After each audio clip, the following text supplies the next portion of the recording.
Adonis Stevenson takes on Chad Dawson for Chad's light heavyweight belt. Is Chad the WBC? I think one of them. I'm not even gonna box record. He's got one of the recognizable belts, and this fight is a streamer.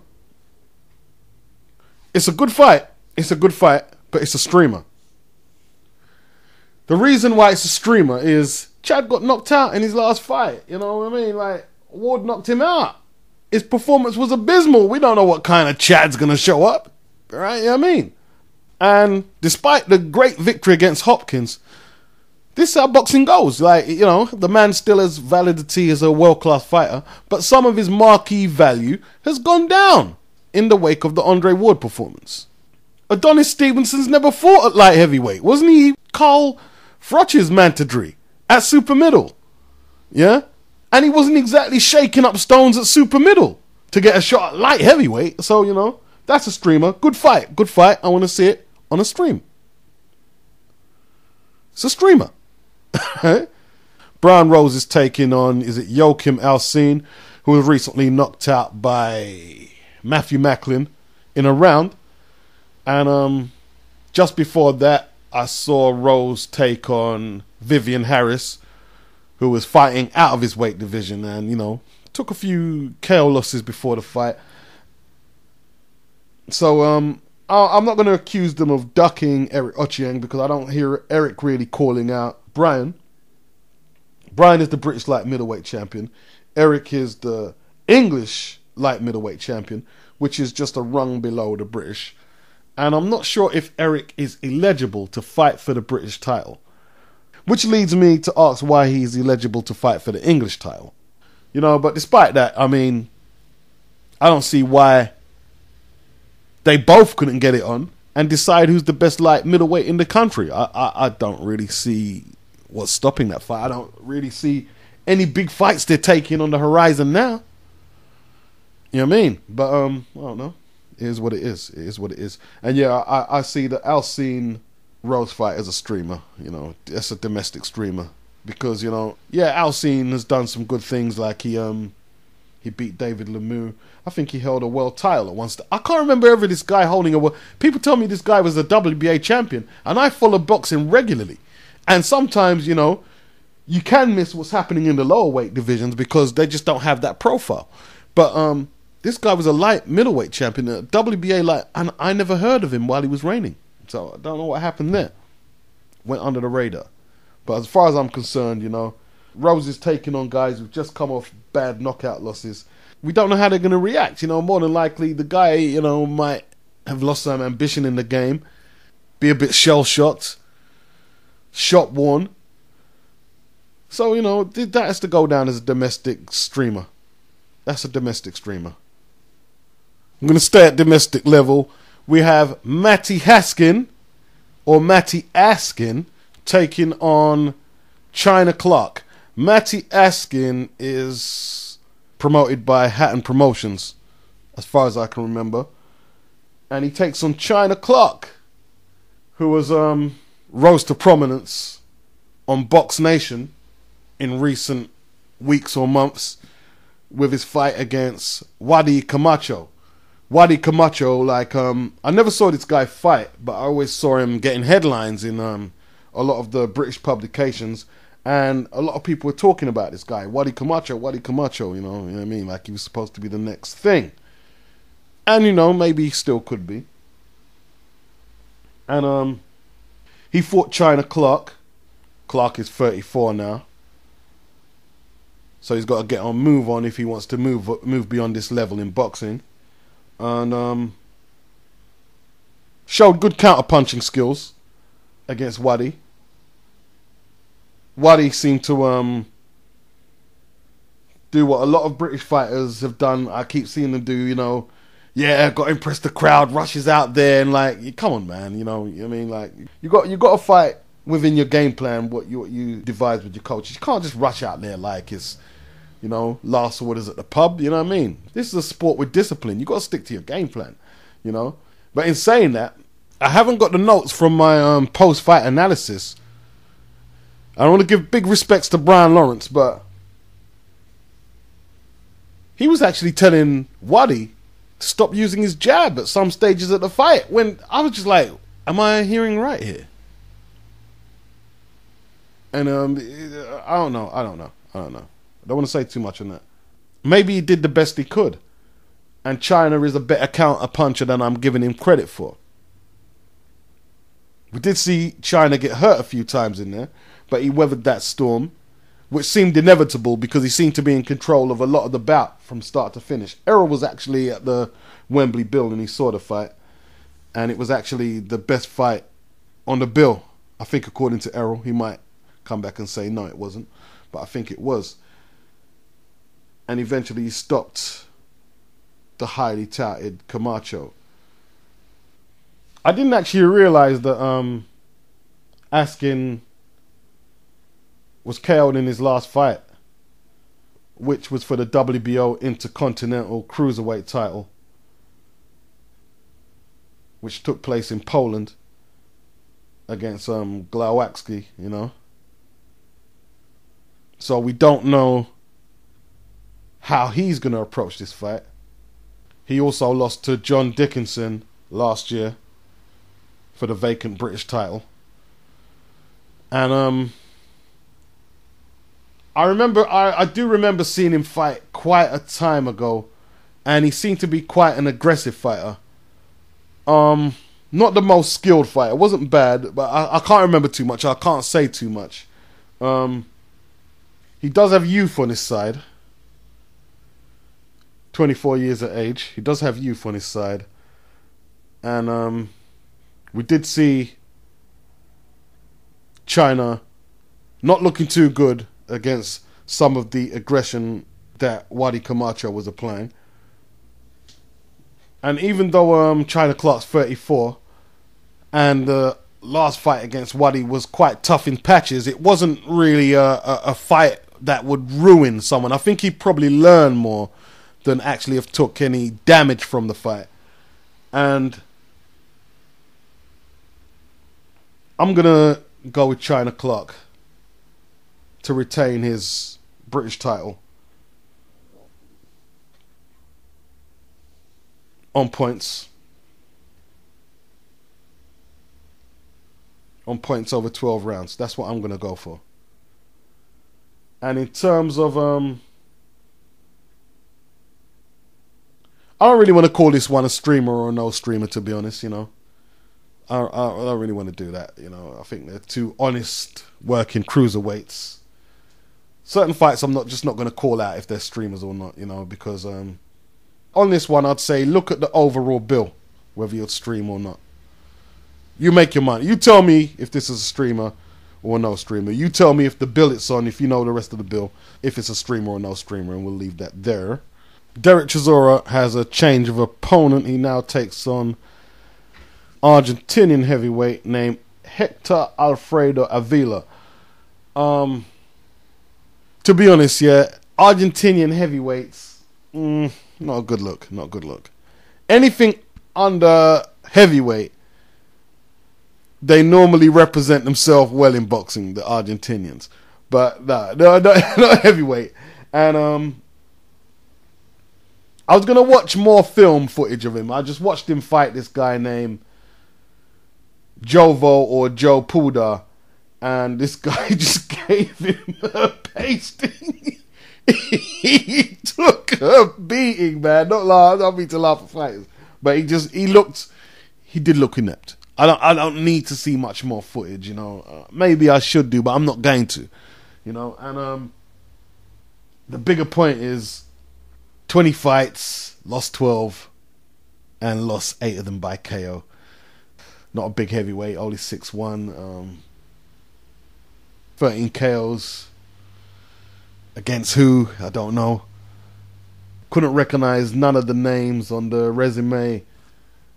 He's got KO'd by guys that, you know what I mean, who probably wouldn't make the British top 20, more than likely, or the European top 20 at least. You have to fancy Derek to win this one handily, or we have to reassess where he's going with his career. The other guy Derek was scheduled to fight was a far tougher proposition than this guy.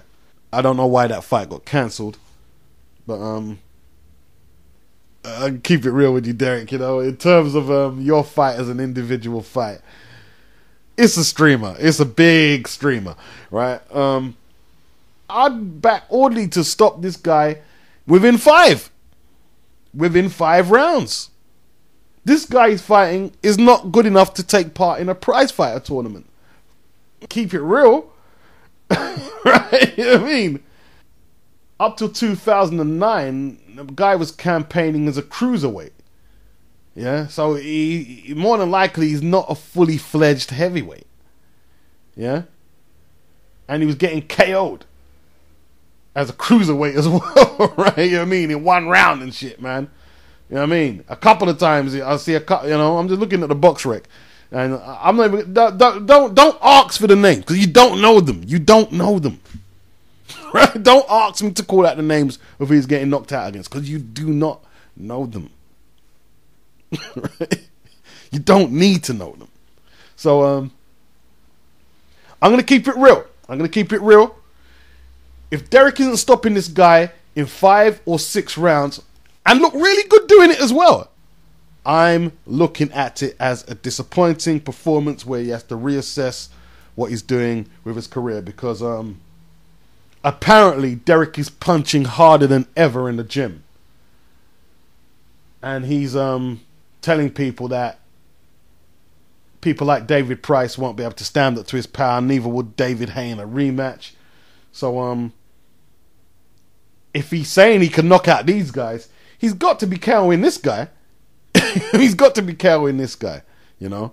So it's a streamer, and I'm predicting Derek to win this in 5 rounds. That's what I'm predicting. Chisora's fight takes place next week on the Wembley Bill. It's on the undercard to Nathan Cleverly's fight with Krasniqi. And I'm not saying that I have to know everything about a fighter for him to be about something. But I've never seen him fight. I've never heard of any of his opponents. He's lost twice. I didn't see him show up in the ring ratings in the top 10. And as far as world championship fights go, this is a streamer. That's a streamer. And since Nathan is headlining the bill, and him and Derek are the biggest names on the bill, and they're both fighting in streamers in my opinion, this Wembley Bill next week is a streamer. I'm doing a bit of nitpicking here, right? I'm not going to start disparaging David Hay, because like I say, you know, we can get too caught up with this ducking thing, you know. I would have liked to seen Hay take on the unbeaten Kubrat Pulev, because the facts are Hay has never beaten an unbeaten heavyweight. Never. Right? And Pulev is the name everyone is talking about, but he's fighting Manuel Char instead, which, you know, you gotta do what you gotta do. Right? But I would have preferred to see him fight Pulev, or I would have preferred to have seen him take on Adlania Solis in a rematch. Solis actually beat David Hay in the World Championships early part of the millennium. I'd have preferred to see that fight than that, even though Solis ain't unbeaten. And I'm not really sold on him as a pro. I really am not. And as usual, we can never sleep on the dangers of the sport. Kieran Farrell, who fought Anthony Crolla last year in Manchester, I think, for the English title over 10 rounds, that would have been. The fight went the distance, and Kieran Farrell lost, and he was rushed off to hospital after, citing exhaustion, and he was unconscious. And I don't think he suffered severe injuries, but severe enough to end his career. And Ricky Hatton and others are holding a benefit dinner, I think this week or tonight maybe, for Kieran. You know, he's recovered well enough that he speaks coherently. He's walking unaided. So it appears that all is not too bad there. And then we had Michael Norgrove, a 31-year-old light middleweight, he was apparently winning his fight, and his body started reacting strangely. I don't have the full details, and the referee waved it off. It wasn't through the efforts of the opponent, it didn't seem, why this occurred. And he subsequently collapsed and was taken to hospital with a blood clot in his brain. And the young man is dead. So that's two not so great stories in British boxing recently, you know. The medical procedures in both Kieran's and Michael's bouts haven't been brought into question. They done all what they could and they did it correctly. The referees haven't been cited for letting either man take too much punishment. This is the nature of the beast, you know. Some people seem to be pointing the finger at Dave Caldwell in Kieran Farrell's case, that he was overmatched. But, you know, I'm not going to buy that. He was unbeaten in 14 fights. He wasn't a puncher. His 2 wins by KO bear that out. But, you know, he was unbeaten in 14. I can't get the box rec up. He had defeated undefeated fighters like Joe Elfid. I think he might have fought Jamie McDonnell, who, if I'm not mistaken, is European champion at bantamweight or something like that. You know, I don't think you can blame Caldwell. I don't think you can. He passed all the procedures, the medical procedures to get the fight. The British Boxing Board of Control didn't have any worries that he was overmatched to the point that his health was going to be endangered. Kieran himself doesn't blame Dave Caldwell, saying himself that he was looking for big fights all the time. You know, I don't know how people. I don't know. I don't think Dave Caldwell can be blamed in that. I don't think he. No, I can't buy that one. I can't buy that one. Right. Just want to say in regards to the video about Precise Puncher, I actually watched the guy's videos. He makes good videos sometimes, and he can articulate his points very well. And I've heard him talk about topics outside boxing, and I think he's quite an intelligent guy. Biased is a motherfucker. I mean, but so am I probably, and so are you. I mean, look. If I thought he was innocuous and totally without good oratory skills or whatever, I wouldn't have replied to him. It wouldn't have been worth it. So I'm not doing it as a case to say, oh, this man's stupid. No, he's not stupid. He's not stupid. Yeah, I just thought I had to challenge that video. You know, I had to challenge it. And it was as simple as that. It's all boxing. It's all boxing. Yeah, that's all it is. And that's how you should keep your rebuttals too. John Scully has acknowledged the power of the boxing forum, correctly citing that 60 seconds after a fight has occurred, you can get to hear opinions, breakdown, analysis on the fight. And he spent a little time talking about, you know, about the power of it, but I think it was more a video where he wanted to vent his disapproval that, you know, maybe we shouldn't have all these opinions. You know, that's how I read it.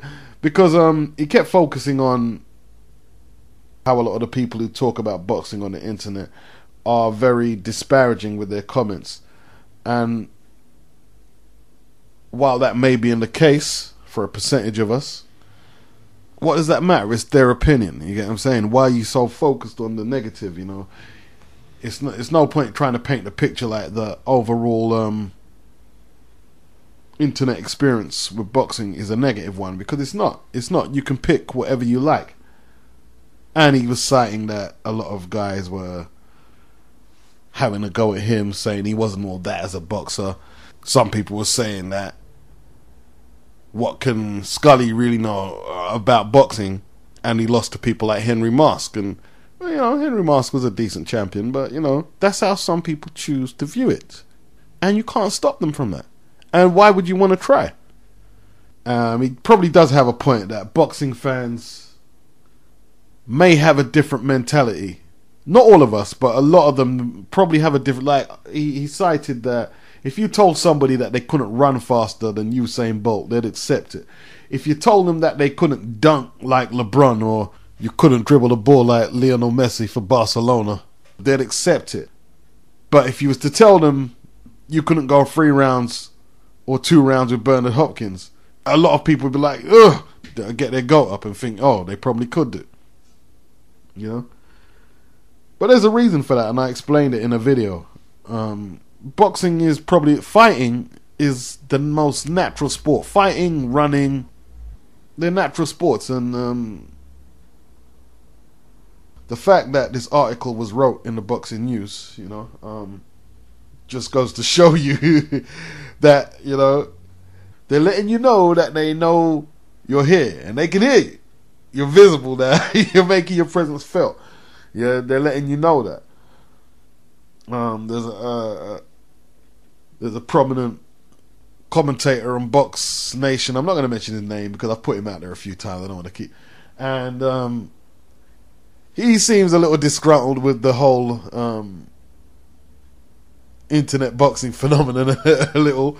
And I'm not surprised because, you know, subscriptions are probably going down. People don't think they're getting the fights that they're demanding. Some people are taking their soapbox, or you mean their channel, their site, and they're bringing in agendas, you know. Like 78 and Blood made a video the other day to stream fights until the sport's cleaned up. I mean, you stop trying to get one over on us like we're stupid. They made that campaign. That's building up steam. As soon as they made the video, there was people asking for streams, asking for links for streams, you know. And talking of that, if you're struggling to get streams, one way to do it is probably on the eve or on the night of a fight you want to see, is go on Facebook and Twitter. Make sure you're relying to a few boxing groups as much as you can, really, and just go through them. And a lot of times someone will just push a stream up, and it will be a good stream, a legit stream, where you can go get your fix. I want to maintain some kind of balance with the streaming argument, like and I think 78 and Blood do too, but I've got a thing where I'll call out fights to say they're no streamers, meaning if you wanted to pay subscription for this, it would be worth it. And some fights are just streamers, meaning just stream it. Don't even think of paying for that. Because I think the eventual goal is that we'll get rid of the bullshit politics that no one wants to hear about. You know, Matisse not putting his belt on the line and shit, like, you know, and crap like that. Making the fighter catch weight and shit, like, you know, get rid of all that. Make a better job of champions fighting their mandatories. Do something about guys like Jose Suleiman inventing belts to protect the weaker fighters in the division and shit like that, you know. I'm not going to put the fighters out there he's did that with, you know. You can look it up. I mean, it's recent news, you know. Maybe do something about fighters making big purses out of not taking someone on in the top 10. Because if you are a champion and, you know, say you take on somebody who's number 10 or below or 15 and you're making millions off the fight because you're a draw, that's not right. Like, I said it in a past video. If you make a non-title fight, fair enough, you negotiate whatever you like. But that belt and that organization is supposed to represent a vast amount of fighters. It's not supposed to be just a money-making machine for some bigwig in the governing body who's taking some bungs, or some fighter who's maybe popular in Mexico. I'm just saying Mexico because Suleiman and the WBC. I'm using that as an example. That shit's not right. You know, things like that ain't right. You know, just, I mean, like, until they get equilibrium and balance, you know, we're just going to stream, you know, we're going to stream. But, you know, once you restore order and the sport resembles something that, you know, we're going to get constant quality, we'll put the streams down. That's how it should be. So, so if some of you are just jumping on board just to stream because you're being cheap, that's not really a good look, because what's going to happen eventually is a lot of good fighters are going to seek alternative employment because there's going to be no money in boxing. So protest is always good for the short term, but when you achieve your goals, then you got to be fair and say, okay, you've met your objectives, let it go. The truth is, when you think about it long term, for the fighters who've already secured their millions in the bank, and you can't blame them, they don't really care if certain fights can't be made and people are going to stream. Why? They don't care. They're set already, and I can't really have a go at them. I can't really have a go at them. But it is going to affect a generation of boxers, yeah. But in the long term, that could benefit you, the boxing fan, to see the fights that you think should be made. And let's not get it twisted. Some of you think fights should be made that I might not consider that important to be made, and vice versa. But we're talking about a majority, like majority should get their wishes met, I suppose. Not I suppose, they should. They should. The majority should get their wishes met in terms of what fights they want to see.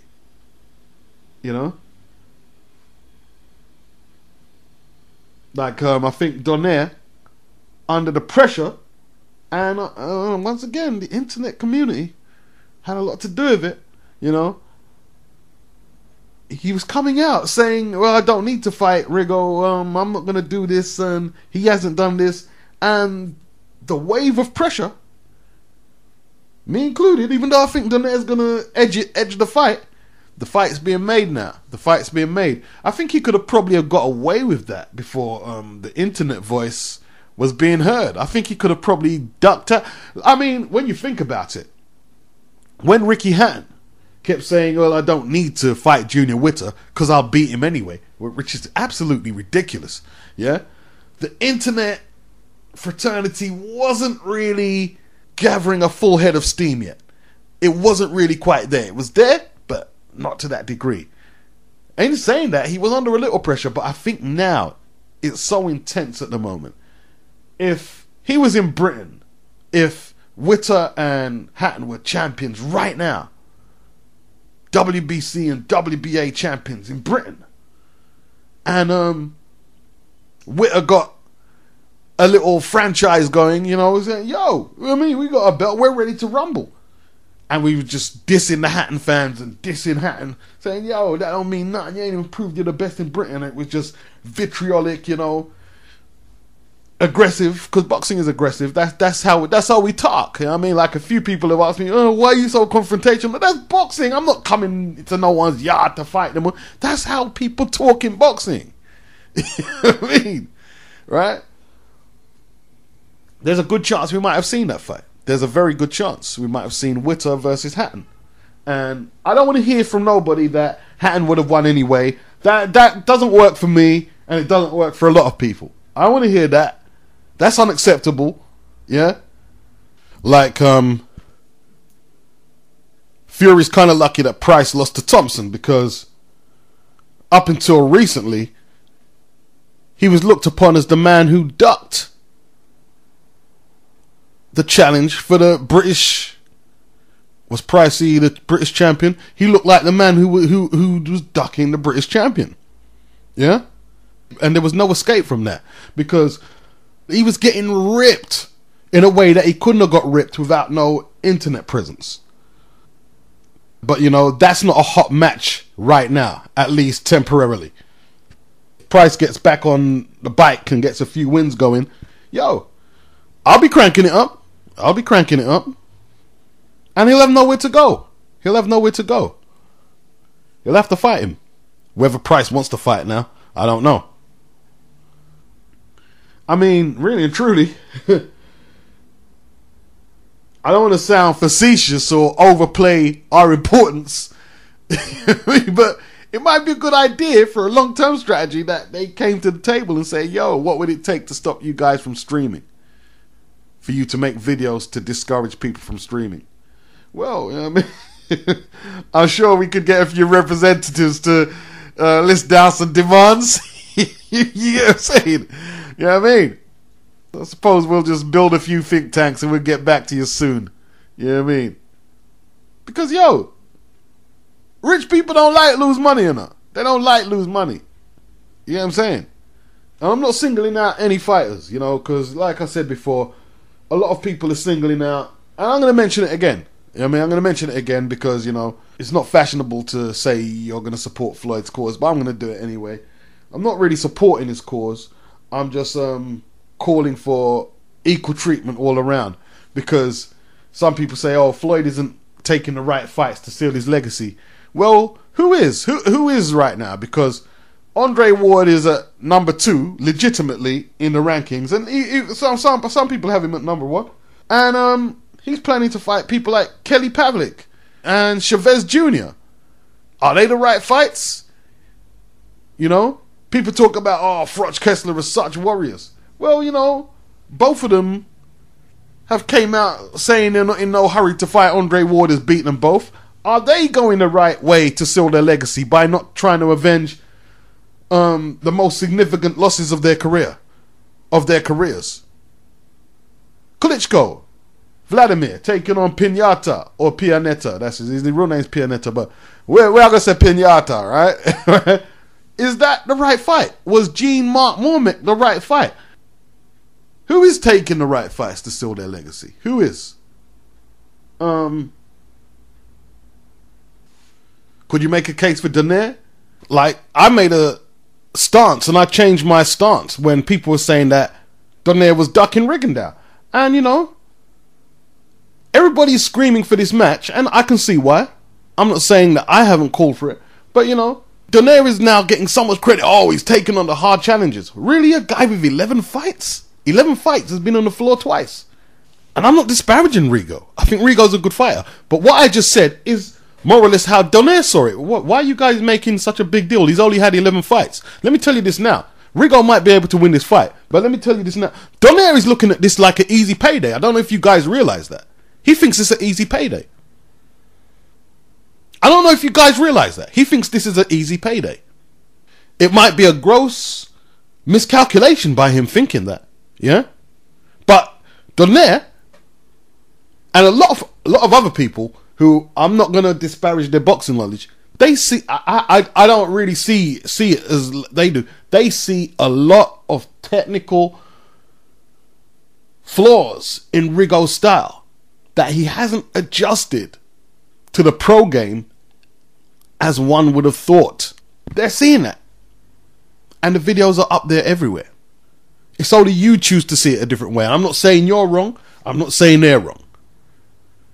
What I'm saying is what you may see as a good fight, somebody doesn't see it. Someone else doesn't see it. And until there is a change in the structure of how fighters are ranked, you can't really, I mean, ducking, I say, don't get me wrong, I say fighters duck, I say it as well, but we have to be really objective when we use that word duck. And we really have to study the facts all around. You know? But yet, yes, you could argue Floyd or anyone else could take on stiffer competition. Why didn't Bernard Hopkins go for a rematch with Chad Dawson to get his prestigious oldest man to hold a championship? Why didn't he go through the rematch with Chad Dawson? Why did he take on Tavoris Cloud, who most people with boxing knowledge knew was going to lose? The only reason I picked Cloud is because Bernard is old. I won't pick Bernard to win any more championship fights again, even though he'll probably win. I'm just not going to pick him at 49. Why didn't he fight Chad Dawson? You know? Yeah, I could argue that Floyd and most fighters out there are not always taking on the stiffest competition, but it's a flawed system. The system is flawed. Yeah, and no matter what you want to say, you can say Floyd is very inactive recently. I think I'd hold that against him more than anything recently, that is inactivity. But that's his choice. That's his choice. He doesn't have to put his body through trauma for anybody. I mean, let's just talk about the quality of opposition, you know? You say what you like, you go for his record. He's fought more top names, and I'm not saying elite fighters, but top names, than probably most guys out there. And that's the truth. That's the truth. And that's why he's got to be ranked up in the pound for pounds as number 1 or 2. Yeah? No one's saying he's a perfect fighter, but he's just the best right now. He's just the best right now. That's all we're saying. And for you guys calling for him to do more than what he has to do to be number 1 and secure his financial security is ridiculous. Is ridiculous. How much of you are going to your boss and say, boy, I want to stay in and do overtime for free this weekend? How much of you are saying that? It's totally ridiculous. I mean, really and truly, subconsciously, I don't think you realize this. I don't think you'll be happy until he signed up for a fight that you knew and he knew he couldn't win.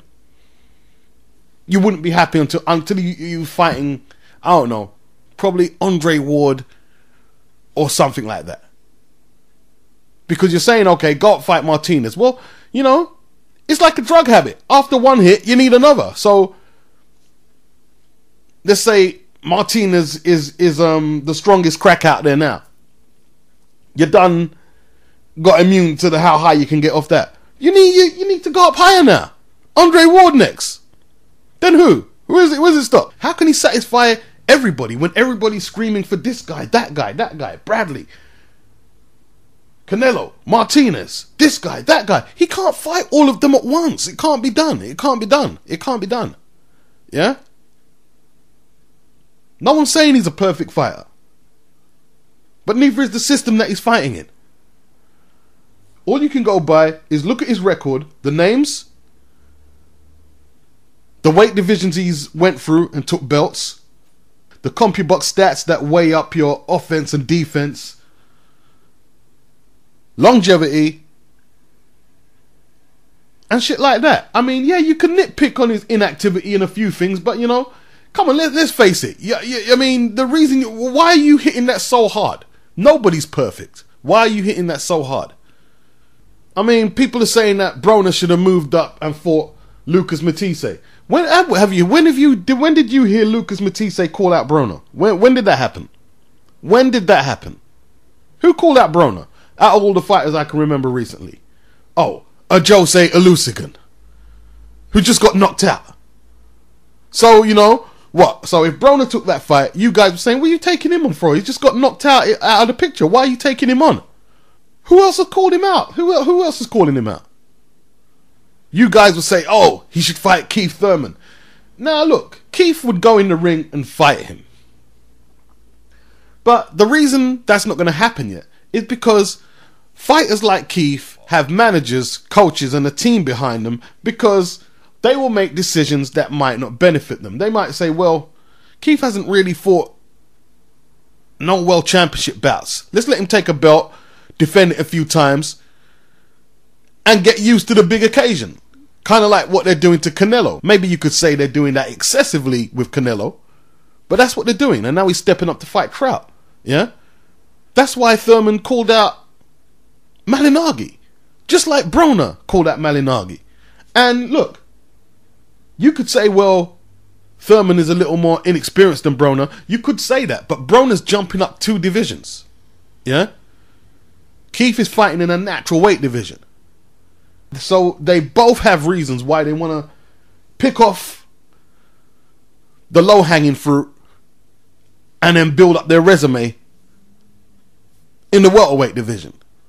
They both have their reasons. Just like the guy Golovkin, who you guys are always bigging up as the next Carlos Monzon, as the next Marvin Hagler. He's fought nobody, but you guys are just keep saying, oh, he's the danger man of the division. He's the hardest puncher since Stanley Ketchel, Julian Jackson, and shit like that. Who's he beat? 2 light middleweights and Proskar, right? You see, it's easy to build up these imaginary pictures, which are just illusions in real life, yeah? That's all it is. That's all it is. This is the guy you're saying Floyd is ducking. Floyd's probably never really heard of him. It's you guys building him up to be this phenomenal force. And I'm not saying he's not a good fighter. I'm saying he hasn't beat a top 5 middleweight yet. That's what I'm saying. Challenge me. And look, I'm not disparaging none of these fighters. I'm just making the argument. I'm just making the argument that, you know, I could dig through the whole game, basically, yeah? and do exactly what you guys are doing to certain fighters. Sergio Martinez, who's he fought recently? Darren Barker. These British middleweights, you know. Macklin. They haven't really done nothing at world level. They haven't done nothing, you know. Chavez Jr., paper champion. You know it. You know it. Don't try and big him up because he floored him in the last round. No one gave him a chance of winning that fight against Martinez. Nobody except Mexicans. Yeah. Why wasn't he fighting the guy you guys were bigging up, Golovkin? I'm not saying Golovkin was ready for the fight, but the way big section you were boosting him up, that, I mean, he could beat anyone. He could have fought in any era. Why didn't Martinez fight him if he's so good? Why didn't he fight Pirog when Pirog was hot after he knocked out Danny Jacobs? Why didn't Klitschko fight Pulev? Well, I mean, like, Pulev is the man everyone's talking about. I've seen him fight a few times. He is good. I don't think he's good as everyone is saying, but he is good. Why isn't he fighting the man everybody's saying is the next big thing in the division? You see, we can talk about Ray Robinson and the heroic attempt against Joey Maxim. Yes, it was heroic to try and win the light heavyweight title. Yes, it was. Yes, it was. But at the same time, he was expected to win that fight. What? Did you guys think it was a 50-50 fight going in? No, it wasn't. I'll tell you that now. I've read it. I've read. Ray was expected to win the fight. Ray went into that fight thinking he's the favorite. Yeah? Wasn't it me? He didn't challenge Archie Moore. Didn't fight guys like Harold Johnson. Didn't fight them kind of light heavyweights. I'm not dissing Ray. Not disparaging Ray. I would never be disrespectful to probably the best protagonist to ever go in the ring. Right? I'm just saying this is how it is. This is how it is. Yeah? It's always calculated risk until you go in there with someone you know you can't beat. If you go in there with someone you know is going to knock you out, the only way it can't be calculated risk, I'm going to keep saying it, is if you know the person can beat you. Then there's no risk involved because you know you're going to get beaten. Ray thought he was going to win that fight. Probably wasn't as heroic as you guys are reading it. With rose-colored spectacles of the past, like everything was good and dandy. Yeah? Didn't fight Harold Johnson and them guys. He didn't fight Archie Moore. Didn't fight them guys. I'm not saying, I'm not even sure if these fights were being called for. But I'm saying he didn't call them out. And he was fighting the same times they were too. He didn't call them out. Joey Maxim was a good fighter. But he lost about 5 times to Ezra Charles. So he was never the greatest light heavyweight at no stage. Right? Why didn't Ray fight Archie? Why didn't Ray fight Harold Johnson? And them guys? That would have been a stiff... if he wanted to fight the pinnacle at light heavyweight, that would have been the test. That would have been the test. Yeah? And, like I said, I'm not disparaging Ray. If you'd beat Joey Maxim, I would be singing his praises now. Saying, yo, you beat the light heavyweight champ. I'd be singing his praises. Because it would have been a good victory. Yeah? In perspective.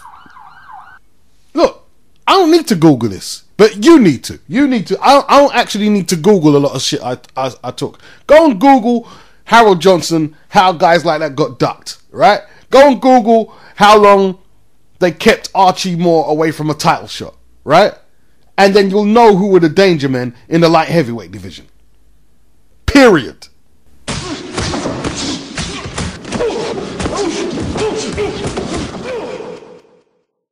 Okay, I'm gonna just give you a few not guidelines or rules, because I mean this is not a school, but just some pointers just to get you up to speed, maybe quicker in making your analysis. A classic fight might not have been a classic fight on paper. It might, most of the times, classic fights, I'm not even sure if most, but a classic fight could be unexpected, like Tim Bradley versus Provodnikov. I don't think we knew that was going to be the classic it was. We didn't know at the time. And that's the same with Lennox Lewis versus Vitaly Klitschko. That was an unexpected heavyweight classic. Yeah. But a super fight, we know because of the big build-up and anticipation going in that it's a super fight. Whether it's it could turn out to be a boring fight, like Roberto Duran versus Marvin Hagler was a super fight in the early 80s. And it turned out to be, well, I didn't think it was boring, but People say it was a bore fest. It didn't live up to the hype and the hoopla surrounding it. Yeah. But nevertheless, it's a super fight. That's what it was. It was a super fight that went flat. Yeah. So a classic fight is not necessarily a super fight. So maybe that can help you make your analysis a little quicker. And then what fights have you seen, I don't know, in the last few years, or maybe just go through boxing history that you would have paid subscription or pay-per-view for? Or what fights might you want to see but not enough so that you won't stream it? What do you consider streamers, no streamers, classic fights, super fights? Because another thing you got to bear in mind as well, when you think of fights like Manny Pacquiao versus Marquez, in hindsight, I don't know, people might say it was a classic and they might say it was a super fight. But going into the fight, what you have to remember is a lot of people were saying, oh, I want to see this for the third time. Not these guys again. Oh, man, Aaron's putting on garbage. And that's what they were saying. That was the general consensus, unless you probably came from Mexico and you wanted to see Marquez tear his head off. And maybe it was a super fight in the Philippines. Maybe it was in Mexico. But for those of us on more neutral ground, we might not have seen it that way. Yeah. So that's another thing to be mindful of. That one country or one territory might see it different from the rest of the world. You might have an affinity to the fight. You might have the whole country behind this fight. But to the rest of the world, it's like, nah, we don't want to see that. You know what I'm saying? So let me know what you think are classic fights. Let me know what you think are super fights. Let me know how you separate the two. Let me know what you think are streamers and no streamers. And just to clarify, a no streamer is a fight that you might stream it because a lot of people stream. But if you had to pay subscription for it, you'd pay, or pay-per-view, you would pay for it. That's a no streamer. And a streamer is obviously a you're not paying for shit, alright? Because you think it's garbage. Peace out. Let's get ready to rumble. PS, hold on. Gotta modify this no stream situation. Gotta modify it a little. Because when you purchase your pay-per-view or your subscription fee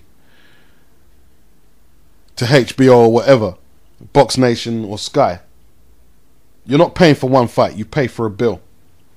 And the reason why I'm supporting Blood and 78 in their campaign to stream is because I don't think a lot of the bills are value for money.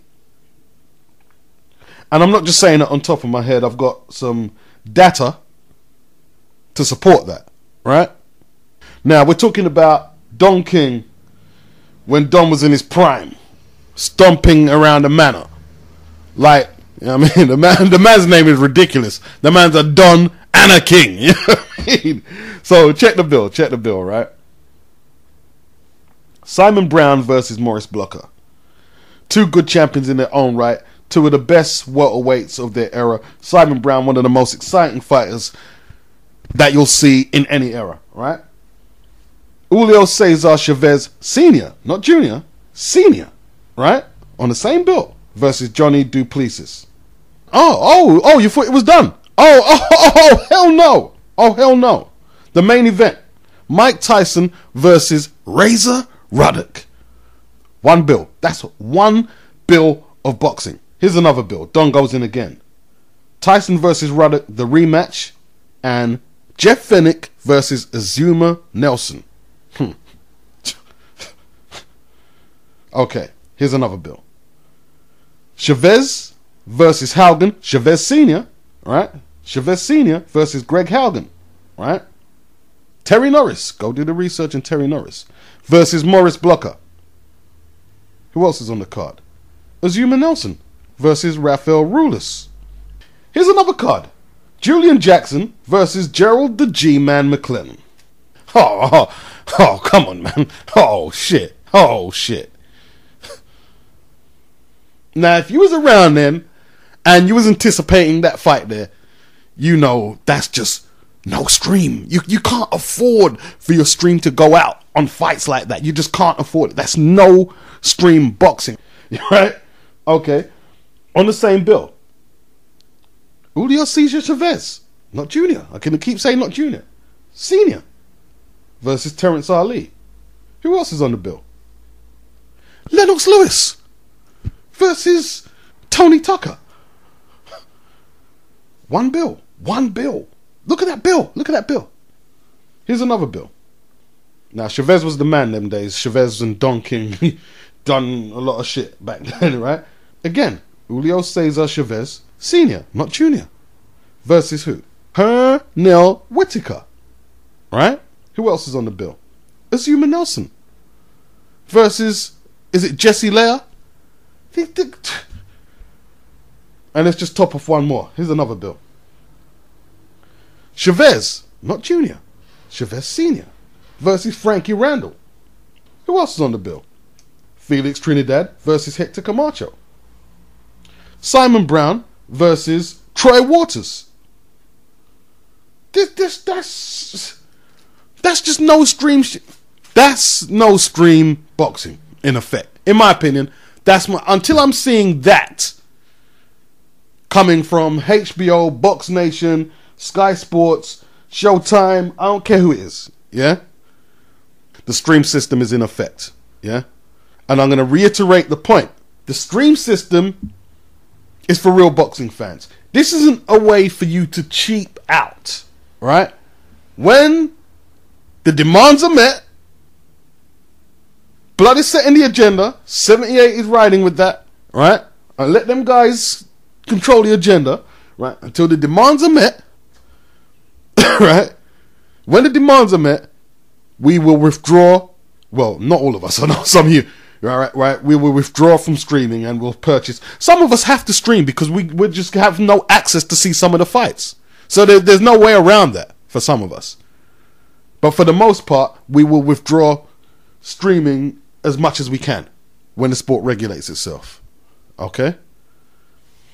Gotta make these guys modify their model. We have to do it. You see, because it's like I don't know how you go about doing it, because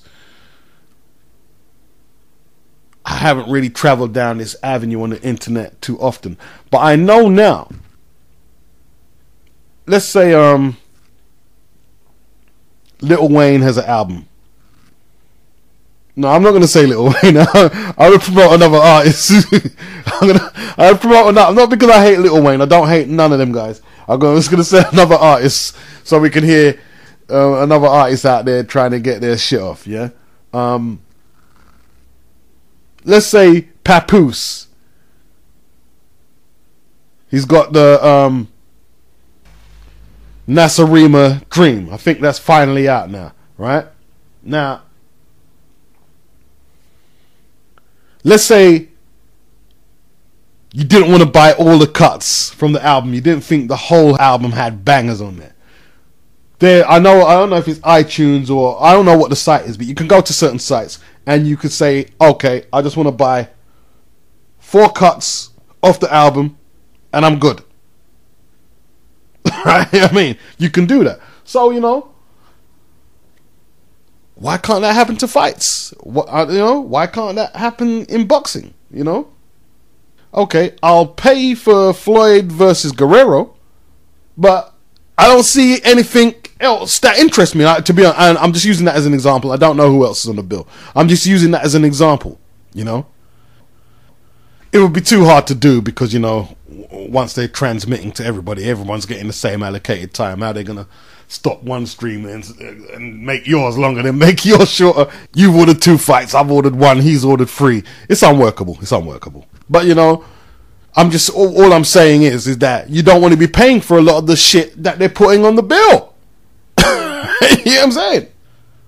But it shouldn't even have to go there. Just fix the cards up and we can still stick to the old model of paying subscriptions or pay-per-view because it will be worth doing so, So, you know what I mean? If you want to just drop a comment on some bills from the past that you think are no streamers, or any bills that you see coming up that are no streamers or streamers, just let me know, bills or individual fights. You know what I mean? So now we can play the whole of the music this time, and now I got cut out this time. You know what I mean? Peace out. Let's get ready to rumble! Yeah, you ready to get recorded now, yeah, for the interview? Yes, man, come on, man, stop playing, man. I'm ready I'm ready to fight. Anything you want to tell the public out there? I am the greatest! Right, left, you're toothless, and then you say, God damn it. You got knocked the fuck out, man. Get knocked out, damn. Word is born, I'ma smoke 'em, yo, don't make no move. I treat it like boxing, stick and move, nigga. Left, right, left, right, left, right. And he was out for the night. You know we need that trademark bark before you depart from our company, man. You know what I mean? Can we get the barking? And we're gonna need that bark. You know what I mean? Oh, man, Jesus Christ, fellas.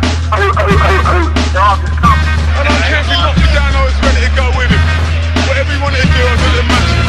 All the way, mate, all the way. Now you might start believing in the Dark Destroyer. Shout out boxing when I heard you on the radio. I just don't know. Boxing beats and rhymes, boxing beats and rhymes.